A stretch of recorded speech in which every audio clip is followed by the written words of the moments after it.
Hello everybody, welcome to my channel. నేనైతే ఈరోజు easy and సింపుల్గా ఎగ్ ఫ్రైడ్ రైస్ ఎలా చేసుకోవాలో చూపించబోతున్నా. So let's get started. Firstly మనం onions, carrot, green chilli and cabbage లాంటి వెజీస్ అన్నీ నీట్గా చాప్ చేసి పక్కన పెట్టుకోండి. నెక్స్ట్ టు దాట్ మనం ప్యాన్లో 3 to 4 table spoons of oil వేసి హీట్ చేయండి.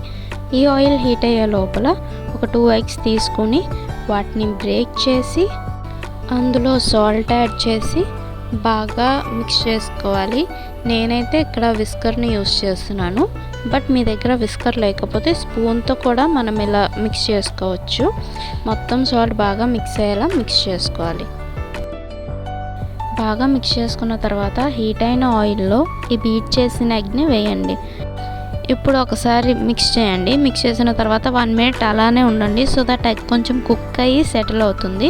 అలా అని మరీ ఎక్కువ మిక్స్ చేసేకండి, ఎగ్ పీసెస్ మరీ చిన్నగా అయిపోతాయి. మనకు కొంచెం మీడియంగా ఉంటేనే తినేటప్పుడు కొంచెం బాగా తెలుస్తుంది.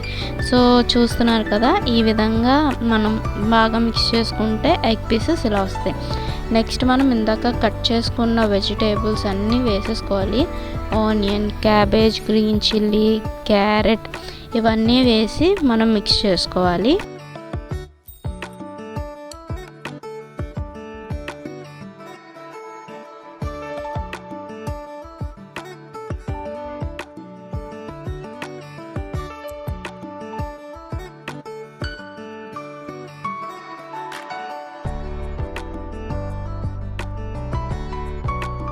గుర్తుపెట్టుకోండి, మనం ఎప్పుడు చైనీస్ డిషెస్ ప్రిపేర్ చేసినా హై ఫ్లేమ్లోనే ప్రిపేర్ చేయాలి, ఎస్పెషలీ ఫ్రైడ్ రైసెస్.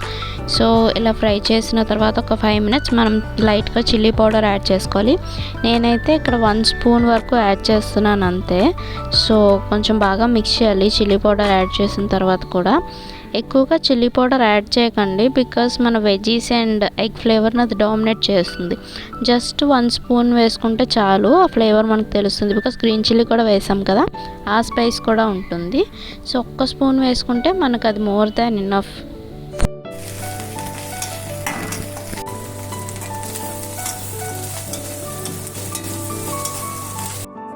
వెజీస్ అన్ని బాగా కుక్ అయిన తర్వాత ఆల్రెడీ ఉడికించిన అన్నంని వేసుకుంటున్నాను.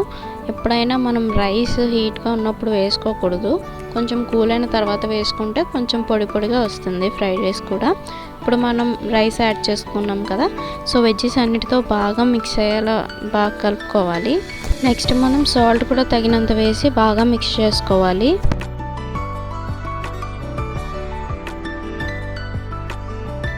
So here comes the main twist. మేమైతే ఇక్కడ almost 2 spoons of vinegar add చేస్తున్నాం. ఫ్రైడ్ రైస్కి యూనిక్ టేస్ట్ ఇచ్చేది వెనిగరే, so don't miss adding this.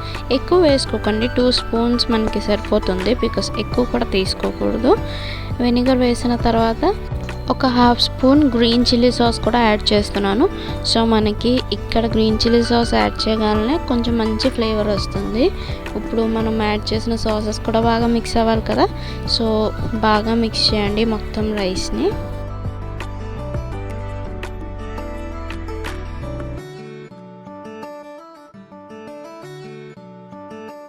ఇంకా ఆల్మోస్ట్ మన ఎగ్ ఫ్రైడ్ రైస్ రెడీ అయిపోయినట్టే. ఇంకొక 1 minute మాత్రం హై ఫ్లేమ్లో ఇలా టాస్ చేసుకుంటూ ఉండాలి, సో దట్ ఫ్లేవర్స్ అన్నీ నీట్గా సెటిల్ అయితే ఇప్పటి వరకు మనం వేసిన సాసెస్ ఇవన్నీ టేస్ట్ బాగా తెలుస్తుంది. అంతే, ఇంకా మన tasty egg fried rice ready అయిపోయినట్లే. చూసారా ఎంత సింపుల్గా చేసుకోవడం. బయట ఫుడ్స్ తిని హెల్త్ పాడు చేసుకునే కన్నా ఇంట్లోనే ఇలా సింపుల్ అండ్ టేస్టీగా చేసుకుని హ్యాపీగా మన ఫుడ్ని ఎంజాయ్ చేయొచ్చు. ఆల్మోస్ట్ అవుట్ సైడ్ రెస్టారెంట్స్లో తిన్న టేస్ట్లానే ఉంటుంది, ఇంట్లో చేసుకున్నాం కాబట్టి మనకి చాలా హెల్తీ కూడా. So this is our final outlook. చూడడానికి చాలా కలర్ఫుల్గా ఉంది కదా, చూడడానికి ఎంత బాగుందో తినడానికి కూడా అంతే బాగుంటుంది. ఆ ఎగ్ బైట్స్ అండ్ ఆ వెజ్జీస్ కూడా మధ్య మధ్యలో తగులుతుంటాయి తినేటప్పుడు. సో తప్పకుండా మీరు కూడా ట్రై చేసి టేస్ట్ ఎలా వచ్చిందో నాకు కామెంట్ సెక్షన్లో చెప్పండి. Thank you so much for watching, but please don't forget to like, share and subscribe to my channel.